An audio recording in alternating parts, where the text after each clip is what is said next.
Bien, alors je voudrais commencer par vous présenter mes deux assistants de luxe, à la fois Dominique Michel et Pierre Robac. On se connaît bien, au départ c'était des élèves entre guillemets, maintenant c'est devenu des amis.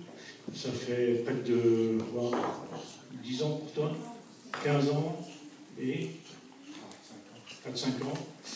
Et comme on a beaucoup travaillé ensemble, ils connaissent les techniques à la fois sur le bois mort, sur la façon de mettre en forme les buis. Ça fait 30 ans que je travaille les buis. Et donc, grâce à eux, on va pouvoir travailler cet arbre sur 2 jours. Sinon, ça aurait été parfaitement impossible. C'est d'ailleurs ce qui intéressait les moines bouddhistes qui ont prélevé les premiers yamadori. Symboliquement, ça les intéressait de voir des arbres qui avaient dépassé la souffrance et les difficultés pour essayer de trouver une forme de bonheur et créer une forme de beauté tout à fait originale qu'un homme serait parfaitement incapable d'inventer. Donc ça donne des arbres qui sont extrêmement vieux. Cet arbre, je l'estime à peu près entre 250 et 300 ans. Comment on sait ça? Normalement, un buis qui pousse en pleine terre a besoin de 20 ans pour faire 1 cm de diamètre. Avec les conditions sur le mont Toche, on considère qu'il en faut à peu près 4 fois plus. Il y a aussi une solution, c'est de couper une grosse branche, de compter le nombre de cercles de croissance et de faire une règle de 3 par rapport à la dimension du tronc ici. Et on a une approximation. Mais l'âge n'a pas vraiment d'importance. Ce qui est intéressant, c'est la beauté de l'arbre. Cet arbre a été prélevé il y a 4 ans et a fait l'objet de soins intensifs pendant ces 4 années.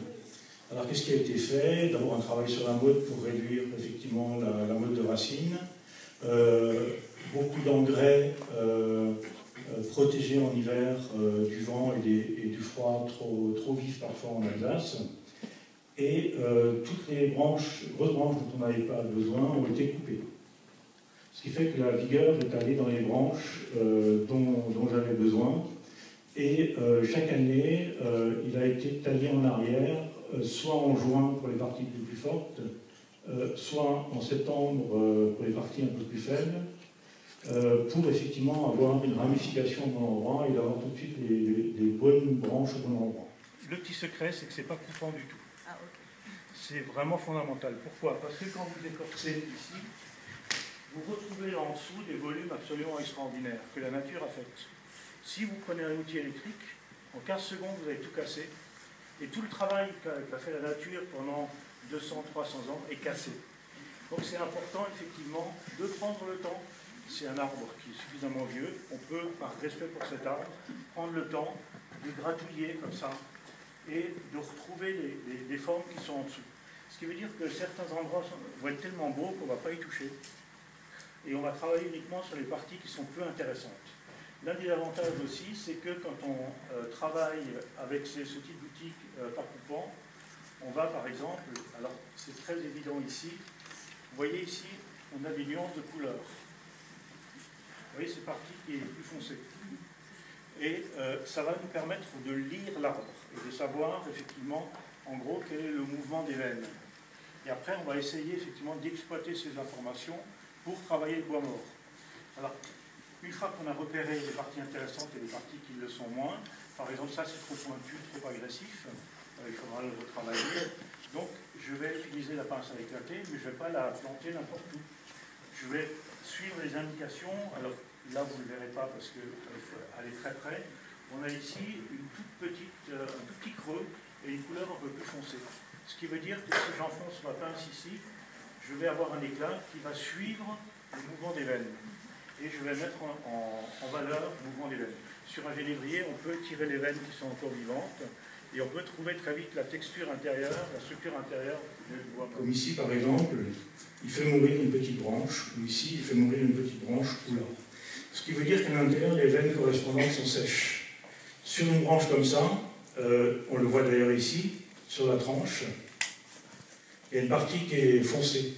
Cette partie-là est encore vivante, ce qui veut dire que si on essaie de bouger ça, ça va casser. Donc, on ne peut plus intervenir sur ce type de branche, sauf s'il n'y a pas des traces de branches mortes. Si c'est de cette épaisseur-là et si le bois est sain et s'il y a des cambiums verts tout autour, on peut éventuellement aubaner. Et encore, parce qu'au bout parfois de 5 ou 6 ans, lorsqu'on enlève le hauban, la branche peut revenir en place. Donc on a intérêt à travailler sur des branches qui sont encore très souples.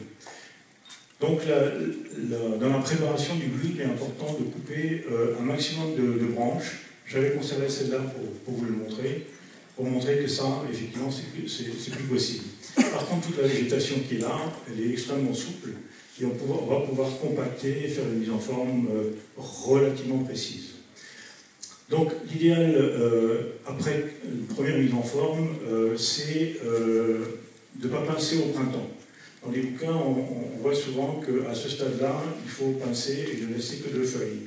Si on fait ça, l'arbre va s'affaiblir, il ne va pas faire assez de bois rapidement pour prendre les formes qu'on lui a données par la l'agriculture. Donc il faut laisser pousser la première année, ne pas le toucher, mais sur les années suivantes, il vaut mieux attendre septembre que le bois soit outé. Et à ce moment-là, sur les parties qui sont suffisamment longues, on va couper avec 2 feuilles. Sur les parties qui ont besoin de pousser, on va laisser pousser.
Ça peut aller très très vite.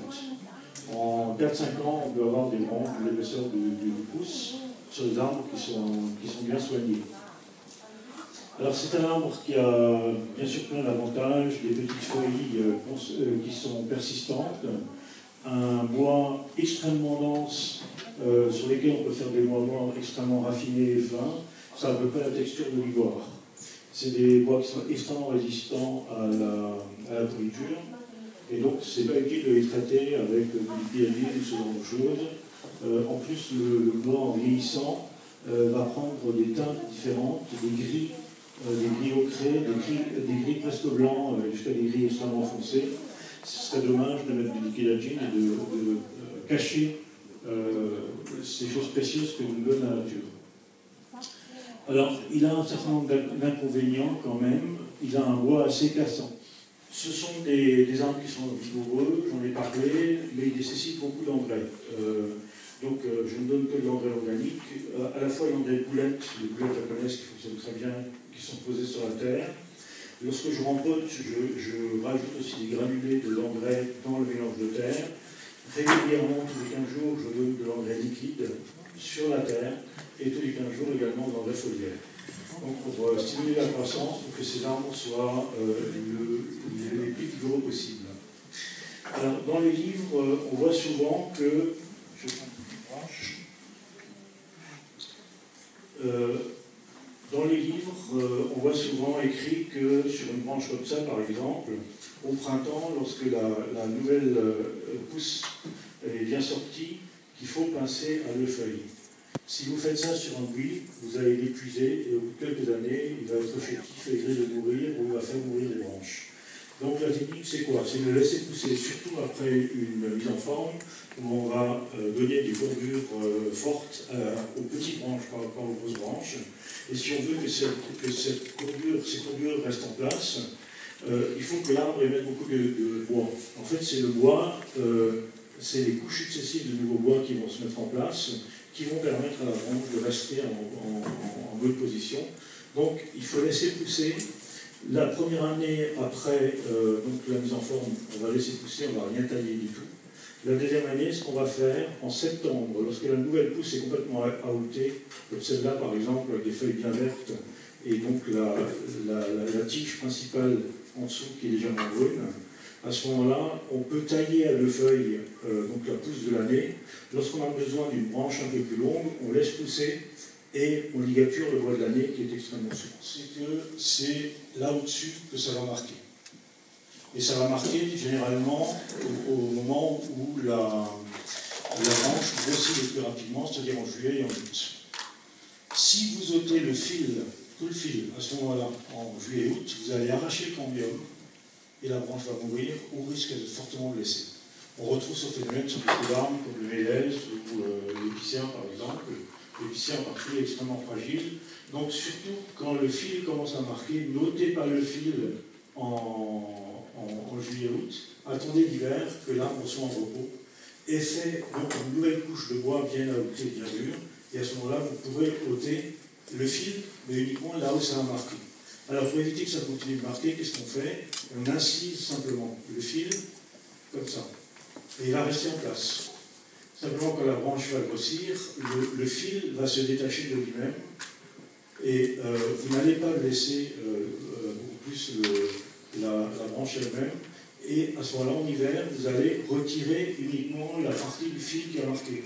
Et tout le reste qui n'a pas marqué, vous le laissez en place. Donc vous gagnez énormément de temps, d'énergie, de fil en utilisant cette technique. Alors, autre petite astuce qui est spécifique au buis, quand il sera terminé, il ressemblera un peu à un parachute. Pourquoi? Et je vais rendre la parole à nos amis japonais.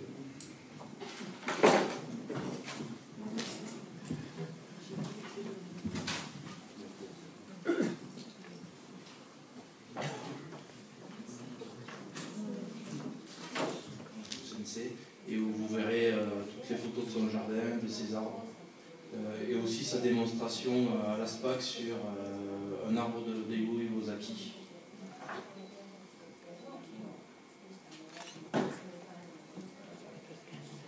Et n'hésitez pas à venir lui parler durant le week-end, parce que c'est quelqu'un de très gentil, très ouvert, et en plus qui a l'avantage pour un japonais, il parle anglais.